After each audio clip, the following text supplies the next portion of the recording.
সরকার নির্ধারিত দামে সরাসরি কৃষকের কাছ থেকে বোরো ধান কেনার কথা থাকলেও কারসাজি করে নেওয়া হচ্ছে চাতাল কলের মালিক থেকে, আর কমিশন গিলছেন উপজেলা বিএনপি সভাপতি। এমন অভিযোগ পাওয়া গেছে মাগুরার মোহাম্মদপুর সরকারি খাদ্য গুদামে ধান সংগ্রহে। খাদ্য অধিদপ্তরের তথ্য বলছে, কৃষক থেকে সরাসরি ৩৬ টাকা কেজি দরে ধান সংগ্রহ করবে সরকারি খাদ্য গুদাম, আর তালিকাভুক্ত চাতাল কল থেকে সেদ্ধ চাল কেজি ৪৯ টাকা ও ৪৮ টাকা নেবে আতপ চাল। তবে মাগুরার মোহাম্মদপুরে প্রভাব খাটিয়ে নিয়মের উল্টো পথে হাঁটছেন দায়িত্ব পাওয়া উপজেলা বিএনপির শীর্ষ নেতা মইমুর আলী মৃধা, যিনি স্থানীয় এমপি ও সংস্কৃতি মন্ত্রী নিতাই রায়চৌধুরীর ঘনিষ্ঠজন হিসেবেও পরিচিত। তথ্য বলছে, উপজেলায় কৃষকের কাছ থেকে ৭০০ টন ধান সংগ্রহের দায়িত্ব দেওয়া হয় উপজেলা বিএনপির সভাপতি অধ্যক্ষ মইমুর আলী মৃধাকে। তিনি নানা অজুহাতে কম দামে কৃষককে ধান বিক্রি করতে বাধ্য করেন। সেই ধান আবার সরকারি খাদ্য গুদামে জমা না দিয়ে একটি চাতাল কলের মালিক বাকি মেম্বারের সঙ্গে চুক্তি করে তার গুদামে ধান রাখেন। বিনিময়ে প্রতি টনে ৫,০০০ টাকা পান মইমুর আলী। সেই চাতালকল মালিক সেদ্ধ চাল করে খাদ্য গুদামে বিক্রি করছেন।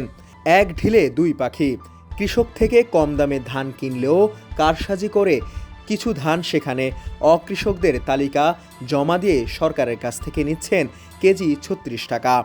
আবার চাতাল কল থেকে সেদ্ধ চাল বিক্রির ক্ষেত্রে মিলছে কমিশন।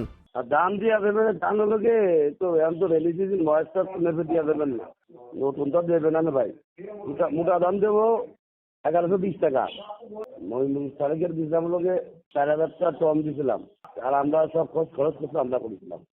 তো অনেক বেশি করবেন আপনার পরিমাণের লোকে প্রায় ৫,০০০টা ৫,৫০০টা ৫,৫০০টা টন থাকতে না। ওইগুলো তো আমরা জানি না, আমরা তো চাকরি করি বলে না, আমরা তো রাজনৈতিক ইসের ভিতরে যাই না। না না, তালিকা আমাকে তালিকার বাইরে আমরা কোনো কিছু করতে পারবো না তো, বুঝলেন। জাগের কাছ থেকে কি টাকা খেলে সেটা তো আর আমাদের বিষয় দেখার বিষয় হয় না, বুঝলেন। কিন্তু কি দেশে তো অবশ্যই, বুঝলেন, তালিকা ধরে আমরা ই করি কিনা। হ্যাঁ, যাই হয়েছে ভাই, এখন সাক্ষাতে আসলে কথা বলবো না। শুধু মাগুরার মোহাম্মদপুর নয়, কুড়িগ্রামের নাগেশ্বরী ও রাজারহাট, বান্দরবনের লামা, ময়মনসিংহের গৌরীপুরেও বোরো ধান চাল সংগ্রহে অনিয়মের অভিযোগ পাওয়া গেছে।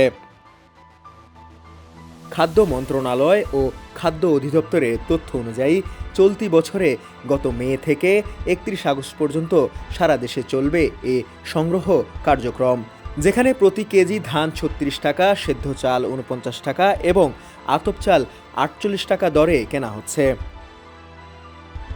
মাঠ পর্যায়ে ধান চাল সংগ্রহের অনিয়মের অভিযোগের বিষয়ে খাদ্য অধিদপ্তরের মহাপরিচালক মুহাম্মদ জসিমউদ্দিন খান বলেন, সংগ্রহ কার্যক্রমের স্বচ্ছতা নিশ্চিত করতে এবং কৃষকদের অভিযোগ দ্রুত নিষ্পত্তির জন্য খাদ্য অধিদপ্তরে বিশেষ নিয়ন্ত্রণ কক্ষ চালু রয়েছে।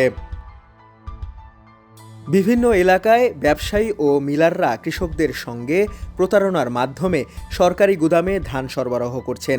এতে প্রকৃত কৃষকরা বঞ্চিত হলেও লাভবান হচ্ছেন ব্যবসায়ী ও মিলাররা। ডেস্ক রিপোর্ট, সমকাল।